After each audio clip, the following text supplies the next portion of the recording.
Good evening, everyone, and welcome to the TNT pre-show for Season 2, Episode 7, sponsored by HSBC Bank Canada. This is your opportunity to check your audio and check your video, finish doing the dishes, pour a glass of wine or milk, and settle in for 45 minutes of casual art talk. COVID-19 is still upon us in BC, Canada, and the world, so I would ask everyone to stay safe and keep in your bubble. So now we're going to go to our second TNT commercial ever for a couple products in our shop. The first of which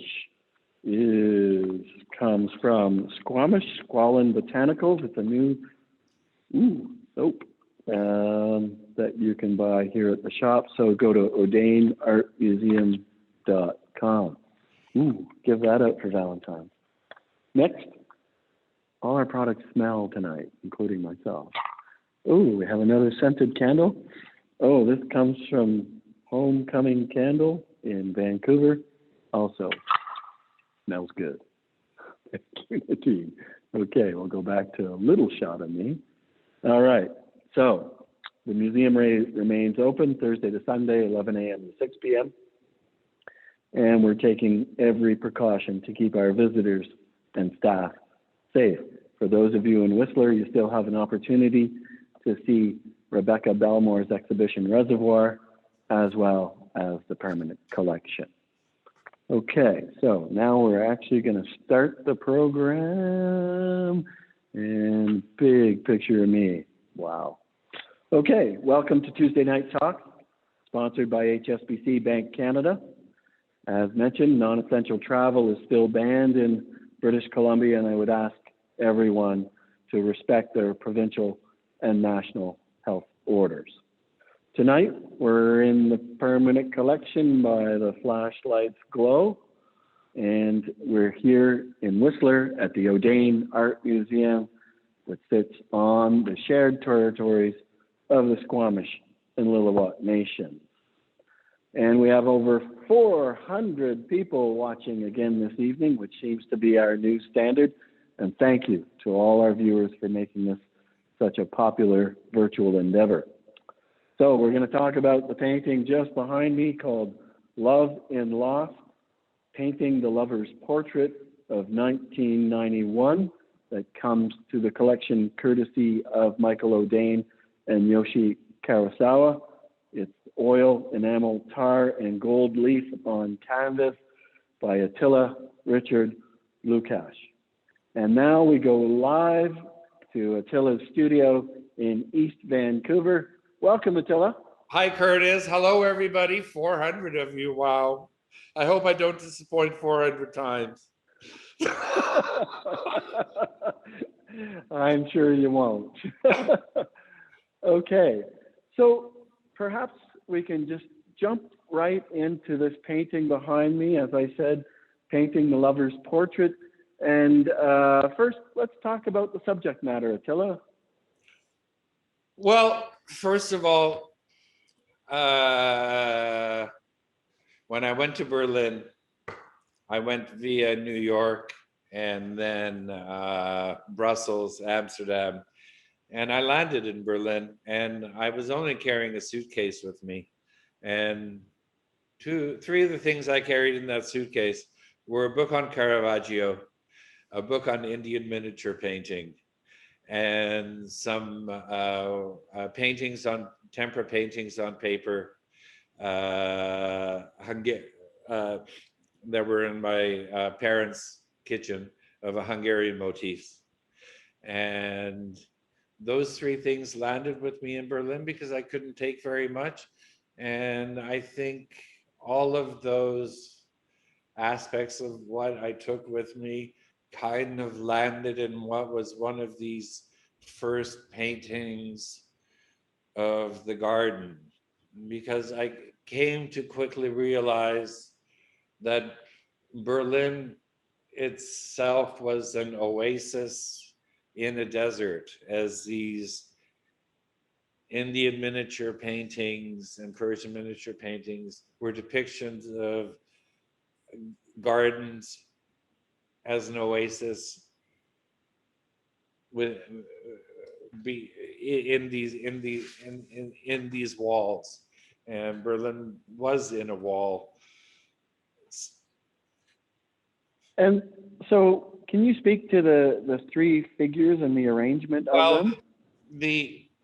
I was looking at like using these Eastern and Western influences in art, and taking let's the way of composing a painting in an Eastern sensibility with placing my own figures into a painting that came from my Western eye. And the subject I landed on with this one is painting the lover's portrait. And that's goes back into the beginnings of the Renaissance. And I'll get onto that. But really, Berlin, in my salad days, it was a plethora of abundance and freedom, and and it foretold me so often painting my lovers. And we can go to the next one. Okay. And so painting the lover's portrait. It's the theme, the story is when Cimabue discovered Giotto. Cimabue was going down the street from Florence to wherever, I believe, and he came across a 10-year-old Giotto painting on a rock wall. And Giotto noticed the talent and said, "Why don't will you come and study with me?" And that was the birth of the Renaissance. Giotto eclipsed Cimabue, and because of his, Giotto eclipsed Cimabue with his talent. Cimabue ended up a bit of in the shadows of his apprentice, but it just goes to what we do as artists.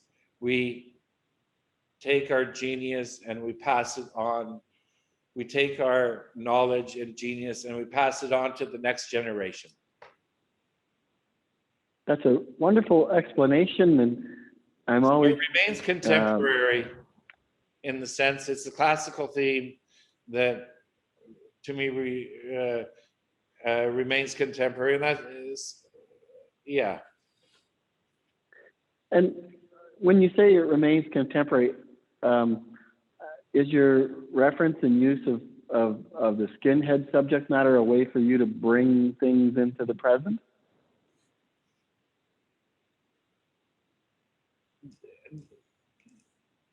That I'll talk about that in some of the slides further. We can move further. Sure. And this here, painting is, for example, this one. I think the Polaroid allowed me to take an art historical context. I used the Polaroid as a filter to build my own painting, my own composition. So the Polaroid was a filter from art history to what I wanted to do. This theme might have been the death of Orpheus in an art historical reference, and I think it was. But through finding the models and clothing the models and photographing them. It allowed me, and using, once again, an Eastern influence for the background, which I love so much because of the vibrancy of the colors that they used in painting. Western painting was very dark, and I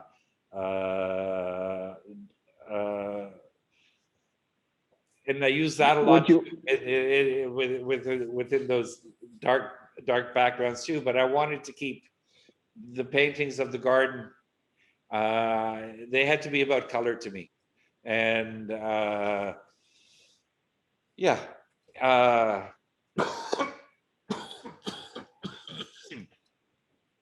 Okay.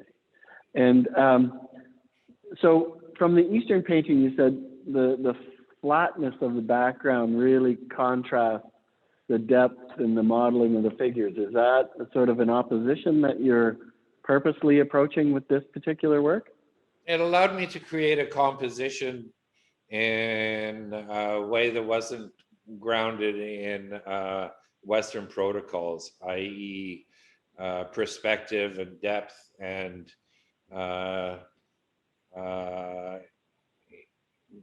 in the miniature painting and Persian miniature painting, they are used there's a flatness in to their perspective that I thought was very modern in context to what I wanted to do. Okay. And it sounds to me like you're very much a student of art history, both Eastern and Western. Do you have a fascination with art history? Well, those were the two books that I really wanted to take with me because it was East and West. And my work really developed as an intersection between those two, between the East and the West, especially in some bodies of work, like the gardens.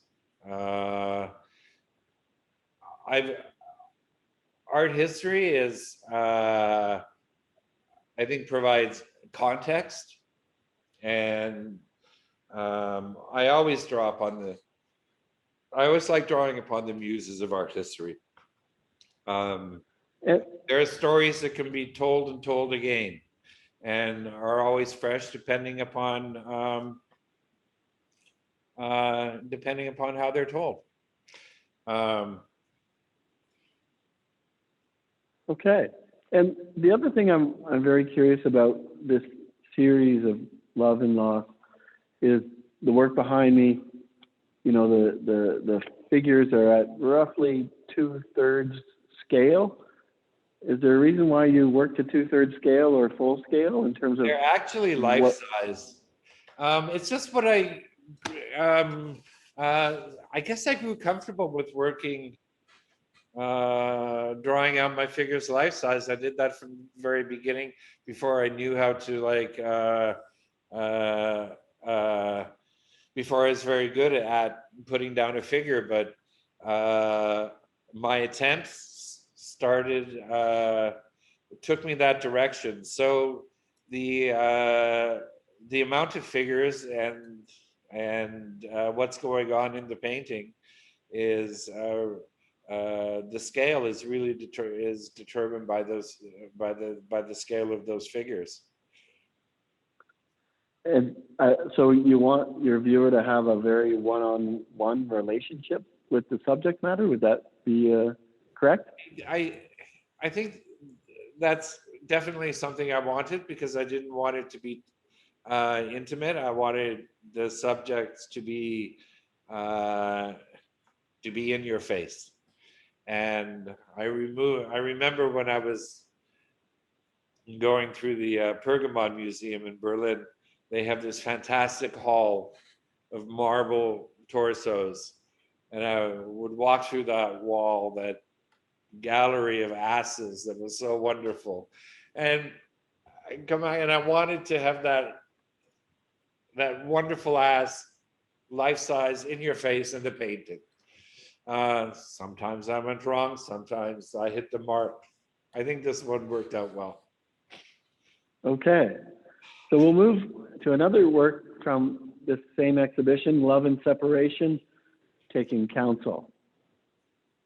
This is a good painting to choose because it's in the famous Vancouver collection.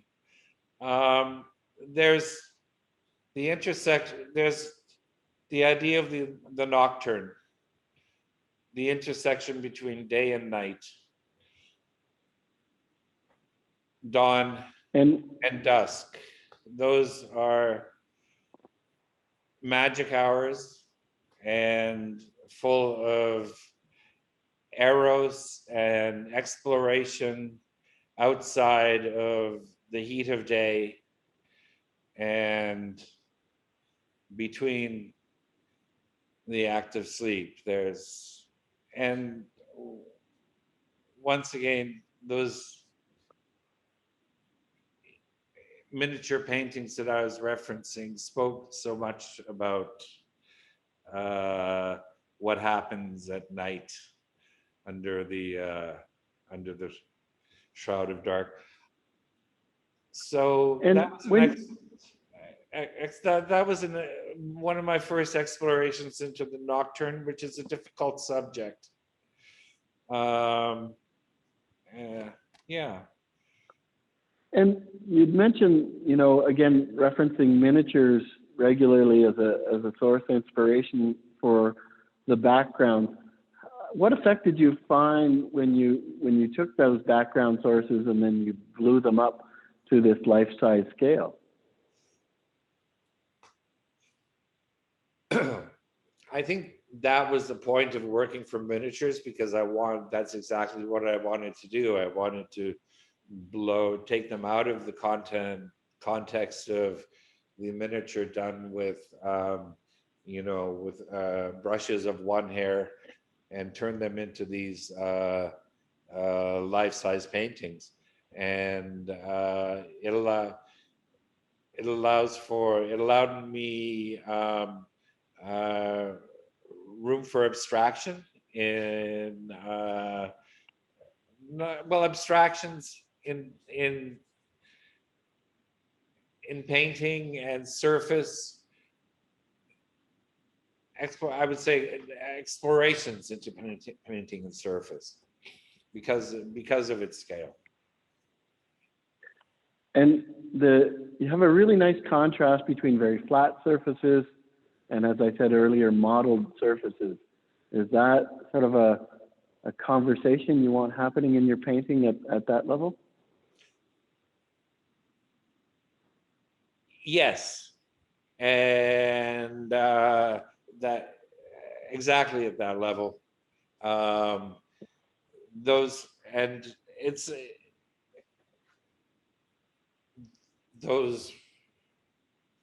were about experimenting exactly with those surfaces, and I still didn't know what's going to work in the painting and what's not. I mean, it's very probable that this painting will sooner than others will fall apart.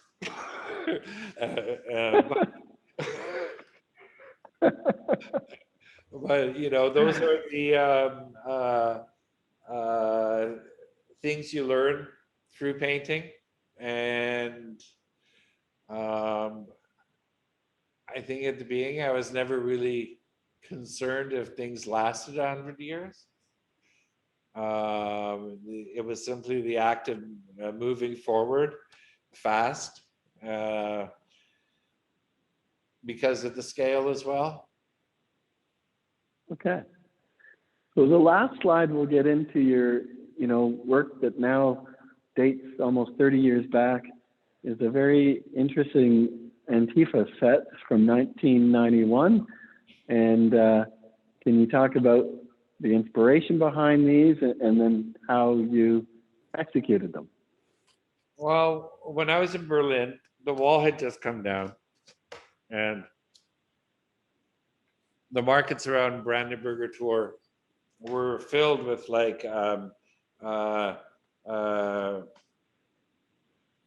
Russian craftsmen and Russian wares, and a lot of these dolls, you know, that were being sold on the street. They ranged from the politicians of that time to typical traditional Russian dolls. And I found this one set that was factors above the other ones. And I talked to the guy who was selling them. It became a collaboration of sorts, because he was a middleman to this collective of artists who painted these for me. And I had taken several trips to Moscow to go through not only the middleman, but an interpreter to articulate what I had wanted with these dolls. And I think after the third time, after the third visit, I had started to bring some of the sets back with me. And that's when I think there was some anxiety on my part into what I was allowed to bring back with me and what I was illegally bringing back with me, because I was bringing too much and I had to get like fake paperwork and everything. But before my third return, I guess the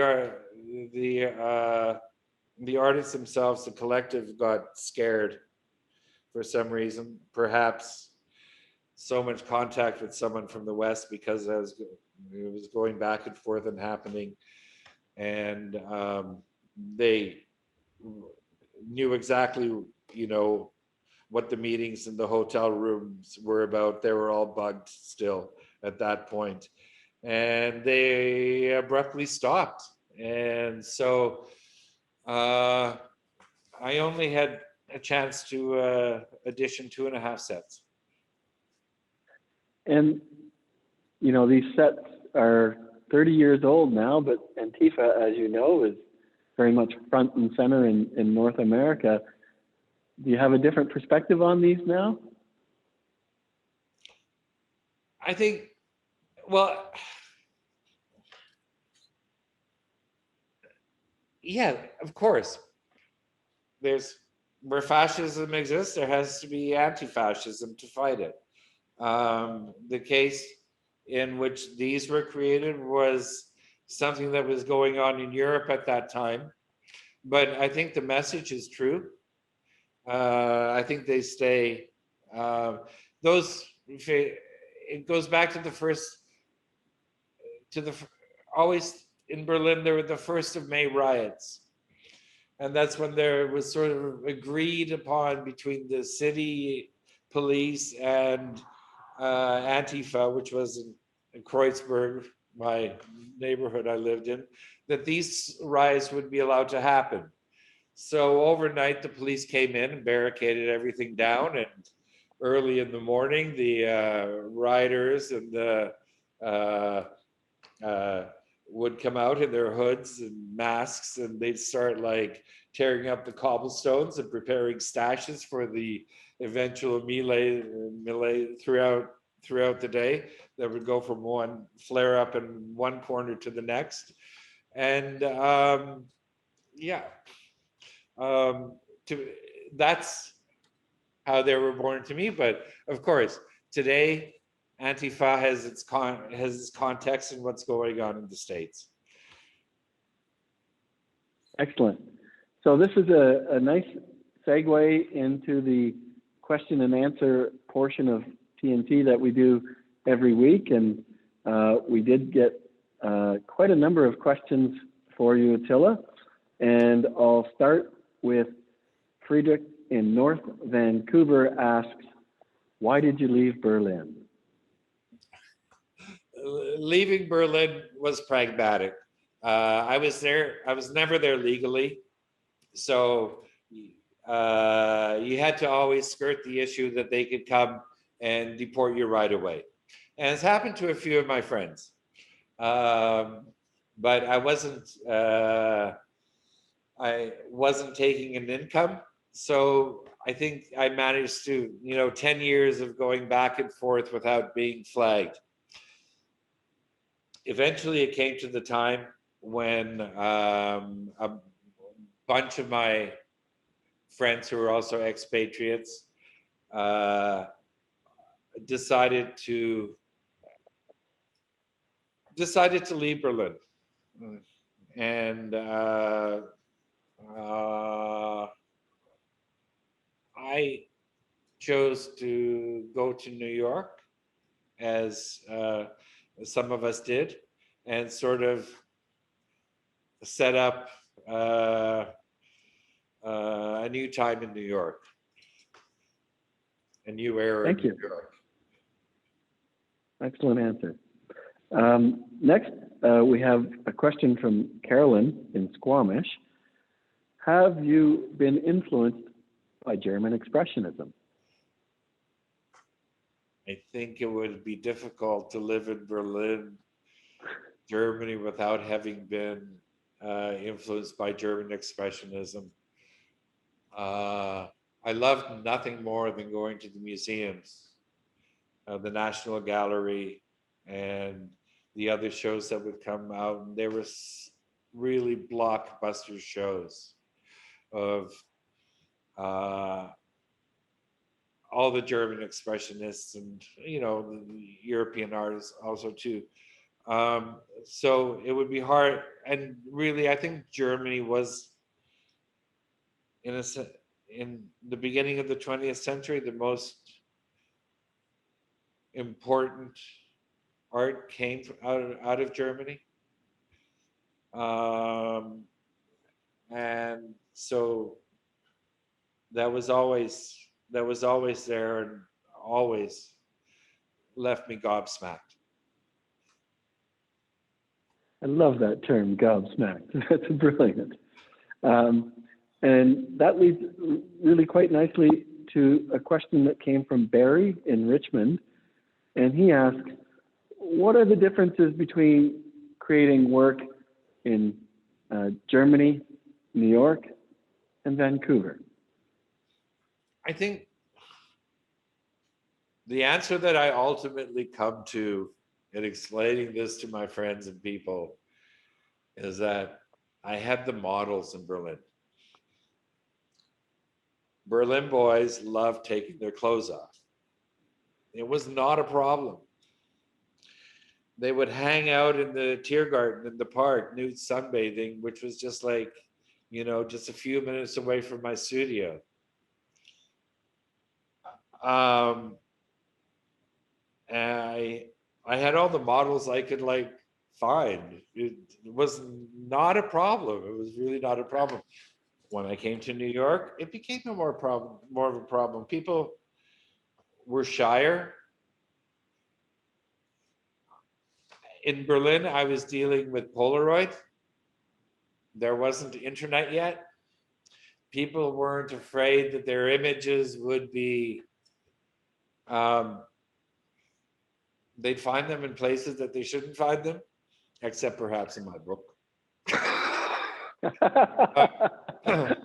When I moved to Vancouver, people were very wary about exposing themselves, and so it's really just the attitude towards people that sort of had to influence how I dealt with my muses. Very good. And I know even in exhibiting your work in North America, very different responses that I've experienced personally as a curator, which I would assume would be the same in the United States, but much different in Europe. So this is a nice lead in terms of what you said about the internet. in this era of computer technology, where do you see painting going as the 21st century moves on and towards its close? What do you think will happen?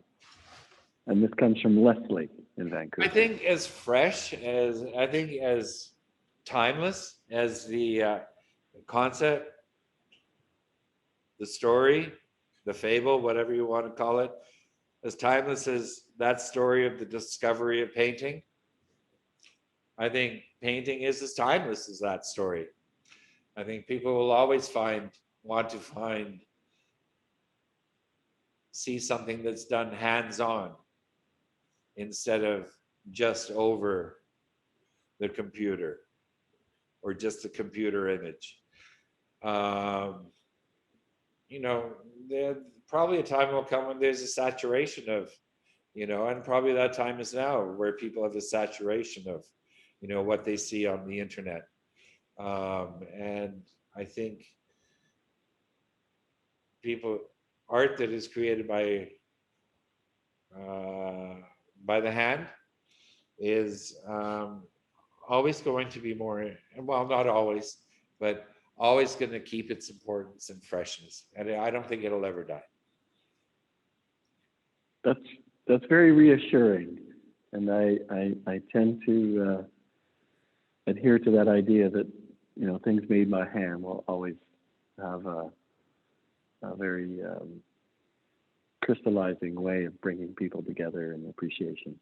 So the last question we have comes from Jason in Vancouver, and he asks, how has the pandemic affected the way in which you work? Well, I can show that painting coming up, because that's a whole subject of half a year's of painting, and we'll be able to probably better answer that as the slideshow goes on. Okay. I mean, great. Well, but practically speaking,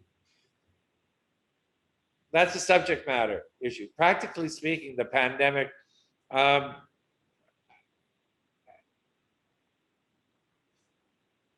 it's been a disaster, of course. It's the obvious fact that it's a disaster and it's a pandemic.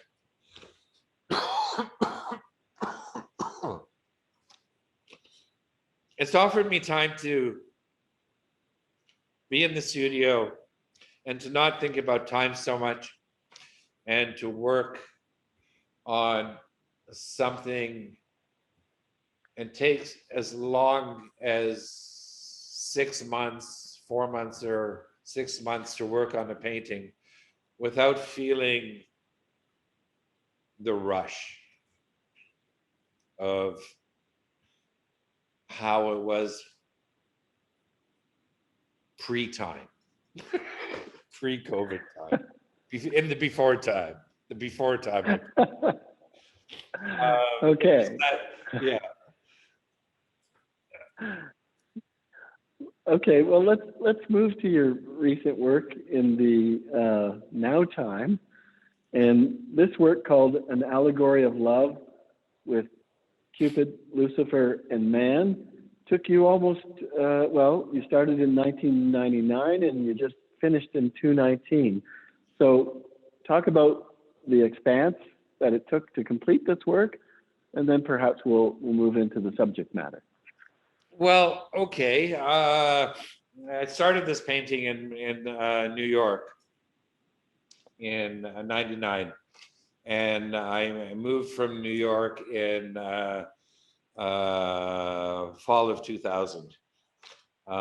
So I had started on this canvas composition. I kind of knew what I wanted to base it on historically. There was a painting I had seen in the Berlin collection all the time. It was in the same room as Caravaggio's The Angel with the Black Wings. It was in the same room. It was a painting by Filippo Lippi, The Adoration in the Forest. And so that composition had been like, I think, burnt into my head from that time. And I really just started it at the time when I was really getting ready to exit New York. And so it got rolled up, and there were 15 years had gone by or so, or a decade, 15 years, before I was able to unroll it in the space I'm now and be able and go back into it. And it's not always the easiest to go back into a composition that has been left that long, but I was able to re-excite the canvas, and eventually its narrative turned from what it originally was to what it is now, without me making many changes to it, but just in terms of who the subjects were. And what we have is an allegory of love with Cupid, Lucifer, and man. And the action is, or the narrative is, on an afternoon under a new moon, or a waning moon, under the crescent moon, Lucifer is at the side of the river taking a bath and tending a wound, a skinned knee, when man stumbles upon him. And understanding what could be the calamity of the situation, Cupid appears as this bright starburst out of the sky and rains down an arrow, rains down arrows and flames onto Cupid, hoping that one of them will catch. Through Lucifer's raised hand, an arrow penetrates into his heart. And that's when Lucifer fell in love with man, as God intentionally had wanted it to be. But that goes into another painting that we'll be talking about. In that moment, let's go back a bit. Sure. In that moment, where the arrow hits Lucifer's heart, through it, going through his defensive hand and into his heart, the grace of heaven appears just over him and sends out these butterflies, angels, these little angels as butterflies, to calm his troubled spirit. And now we can go to the next slide. And in that moment where Lucifer receives the grace of heaven again, he is given back his divinity with the nimbus of the crescent moon. Now, whether it's a waning moon or a new moon, I still haven't figured that out. But anyway, that's the narrative of the story. It's perhaps one of the most, I think it's one of the most important love stories told. Wonderful. And we'll go to a next shot where we have it in your studio to give our viewers a sense of the scale, but it's also flanked by a very important painting of a rib roast from 1983. And maybe you can discuss that link over time.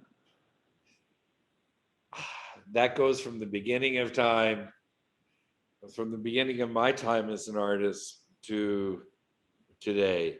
Those meat cuts, and I was actually first showed them at the Helen Peet Gallery, but I painted those in 1983 before I knew anything, before I could paint.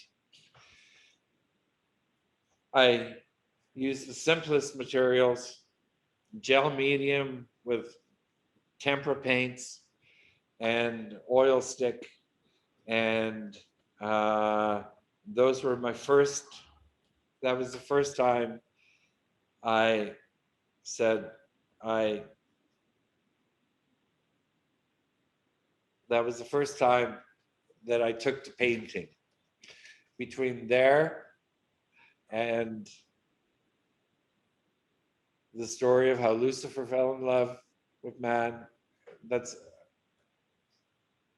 everything that has gone on between the meat cut and that painting is simply by my exploration, my love of painting. Brilliant. And okay, sorry. Yeah. And never fearing to go forward, to explore, and to learn. Because you can't be afraid if you're going to paint. You have to have guts. You can't fear. You can't fear anything. And on that note, we'll move to a work from 2020. The short title is Thunder Metal Skies, and I'll let you enunciate the rest of the title. Some paintings have short titles, some paintings have long titles. Most of the time, I can't remember what any of my titles are. In a way, they become arbitrary, or they pass through time, and I lose track of them. This is a recent one. This canvas is from the beginning of 2000, just as the pandemic was setting upon us.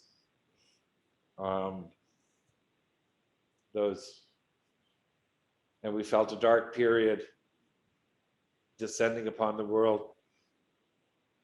So the title is Thunder Metal Skies, Spring. Fresh, foreskin, fettered flesh fell, where once Apollo flayed Marsyas.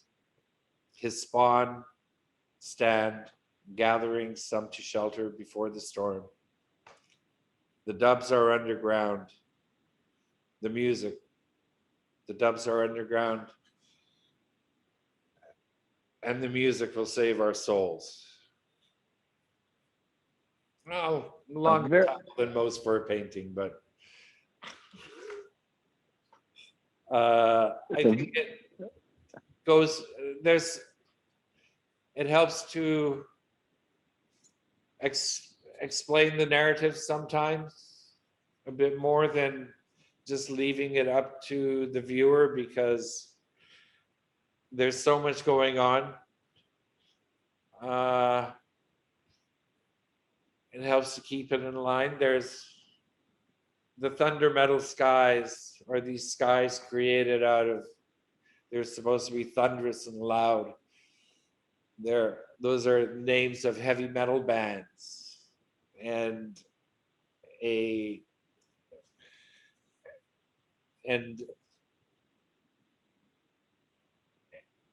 dark a manifesto for the end time that I had written in my own dark times.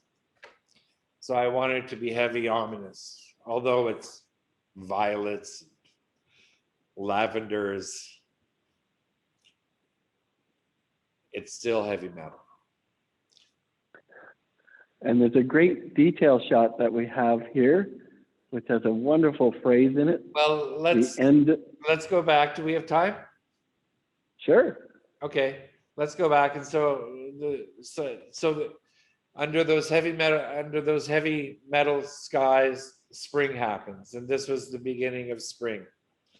I was working my way through spring. On the left is some japonica. In the center is an olive tree blooming. It's surrealism with satire. I wanted the satire to be as strong as Satyricon. I wanted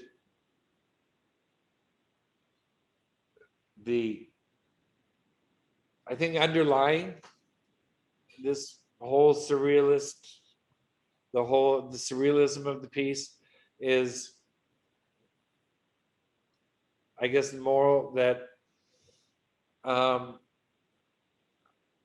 trying to buy one's own redemption.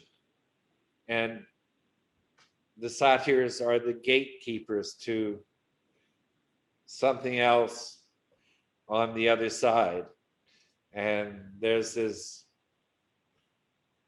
mosh pit of people giving offerings to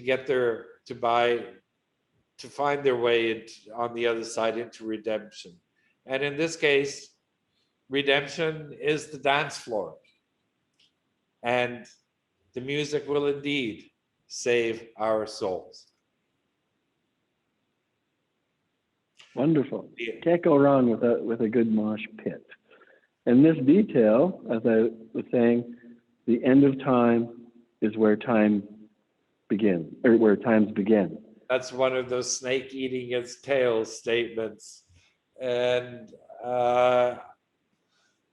it's something I put on at the very beginning of the painting when I started that one, but it ended up foretelling what my next painting after this would be about, which is where I went, was the beginning of time, the beginning of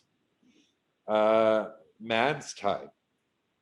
And that is the creation of Adam and the battle of heaven that ensued because of that. Next slide. And let's go to the battle of heaven right now. So and here are some preparatory moments. Those are some preparatory moments, just sort of I always felt that working on these large canvases, the energy that you put into a canvas would be retained by the canvas. No energy is created or destroyed. And by taking these actions, and it goes to also as simple as gessoing a canvas.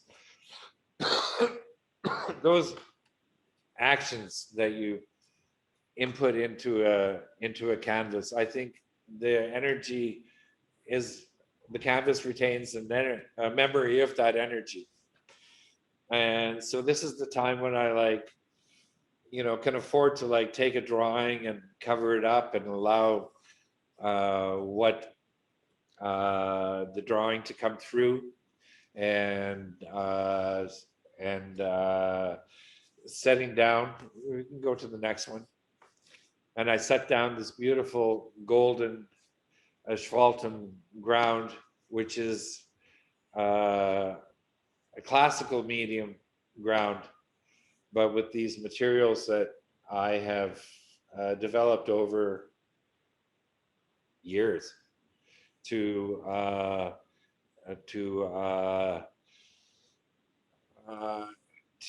use this as, it's not a starting point anymore, but sort of mid-painting or start of a painting. It's a segue between what is a drawing and a painting. And every day you have to, I come in and you have to figure where am I, where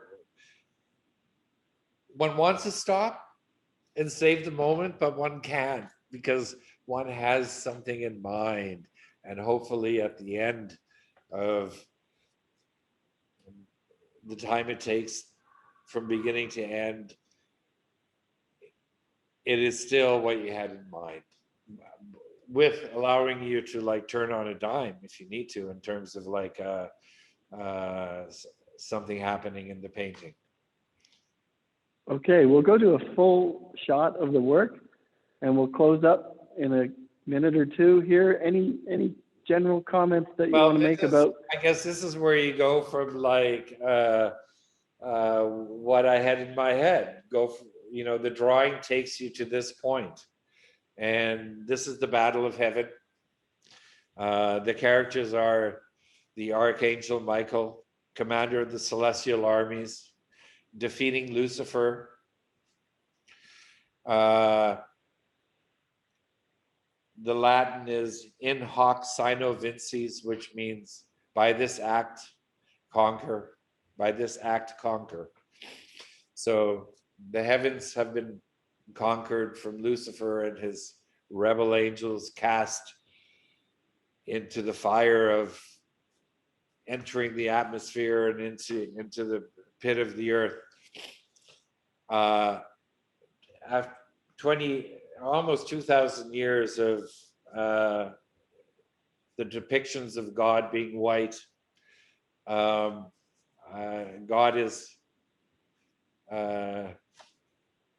and Adam are black, and Adam, as we know, it was the first human on earth, and God created Adam in his own image. So it makes sense that God should also be black. Excellent. And well, go ahead, sorry. Just to finish the Latin, it's a bit like a comic strip this way it's set out. It has explanations. Deus in dolore et desperationem, id esti motus Lucifer from gratiam solorum. The caption is God's grief and despair at the expulsion of Lucifer from the grace of heaven. And that's how God expelling his beloved Lucifer over the idea of man. That's how his white hair came about, something like that.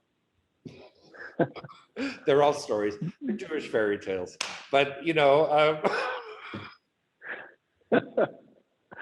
That's a wonderful place to close off, and thank you. That was such a thorough explanation of your practice over 30 years.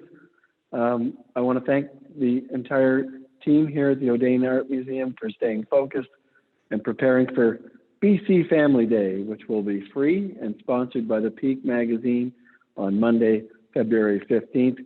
Go to audainartmuseum.com/free to book your time ticket. I also want to express my respect and appreciation and ongoing support of Michael Audain and Yoshi Karasawa. Also the guidance and contribution of our trustees and founders. I'd be remiss not to thank the TNT crew here, our director, Justine Nickel, and our quality controller, Nadine Hassan. We always have a few shout outs to my dad, who turned 85 yesterday. All right, Dad. My little sister, Susie, in Canada. Attila's friend, David, who helped so much with all the images and the computer setup, as well as Angela Grossman. And Michael and Yoshi, and my dad, who's 84 too. Wow. Okay. No. His birthday is earlier in March. Okay.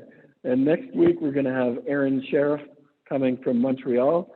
And I want to say thank you so much, Attila, and have a great evening. All right. Bye, everybody. Have a good night. Thank you so much. Take care. Okay, you too.